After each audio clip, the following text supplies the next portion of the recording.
Hello বন্ধুরা, এখন বানাতে চলেছি উচ্ছে আর মুগ ডাল। উচ্ছে দিয়ে মুগ ডাল।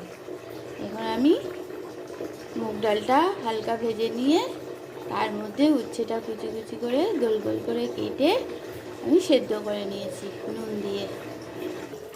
পরিমাণ মতন হলুদ দিয়ে দিয়েছি, কড়াইতে নামমাত্র তেল দিয়েছি। এবার ফোড়নের জন্য দিচ্ছি একটুখানি জিরে, সাদা জিরে আর দুটো লঙ্কা। ফোড়নটা ভাজা হয়ে গেছে, এবার আমি ডালটা ছেড়ে দেব। এবার ডালটা ফুটে উঠেছে, এবার নাবিয়ে ফেলবো।